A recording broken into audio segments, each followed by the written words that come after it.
Good morning, everybody. Happy Tuesday to you. Dr. Stephen Zom here, and I welcome you to another episode of Tooth Teacher Tuesday. Today's topic, continuing where we left off a couple weeks ago, which is fluoride and the various ins and outs of it as it affects dentistry and affects oral health. And so last time we talked about some different forms of exposure, both products and naturally that we're exposed to fluoride.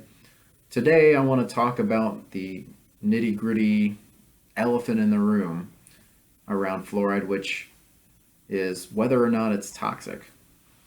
And the simple answer kind of goes back to what I said way back in one of our first videos when we were talking about dental amalgam or silver fillings.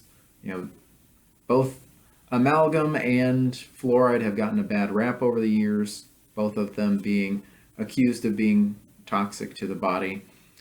But much like amalgam, my answer when patients ask if fluoride's toxic is depends on the dose. It depends on how much you're exposed to. The smart aleck response that I always say is that anything can be toxic in a high enough quantity. Water being a prime example, where water is mostly good for you, but too much of it and you drown. Same thing with fluoride. And that's where, fluoride can be toxic, which is why it's regulated in its dosages. That's why your regular toothpaste is okay, as long as you don't chug a tube. Don't get any ideas. Let's not make that the next Tide Pod challenge. But prescription fluoride toothpaste or the in-office fluoride treatments, those are a high enough quantity of fluoride that we have to regulate them. As long as it's just a topical effect on your teeth, very beneficial. But we have to make sure we regulate that, because if too much of it is ingested, it can be toxic. And that's even why with children's toothpaste, it comes in smaller tubes and also has a lower concentration of fluoride, just because if some kid decided he wanted to eat a tube of astronaut food, that hopefully he or she doesn't overdose on the fluoride. So that's the simple answer. Fluoride can be toxic. You just have to make sure you're not being exposed to a high enough amount.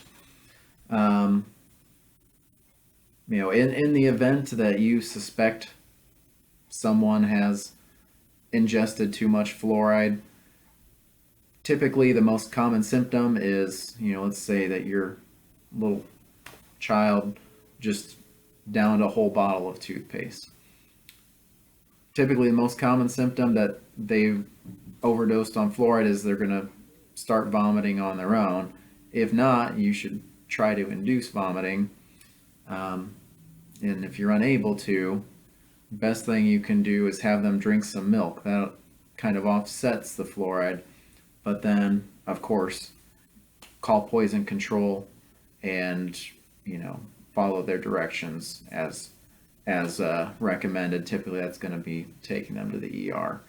But that's the basics on fluoride toxicity. Again, as long as you're using it as you're told to, perfectly safe. But hope this was informative. Hope this clears up some misconceptions about fluoride. And if you have any questions about this or any other topics that you'd like me to address in future videos, please send them to me and I'll be happy to incorporate them into the show. But otherwise, hope everyone has a great week. Football season is here, so I'm excited. Go Colts. Hopefully we'll have some good news here in the near future. I can wear my jersey without shame in some of these upcoming videos. So until then, have a great week, everybody.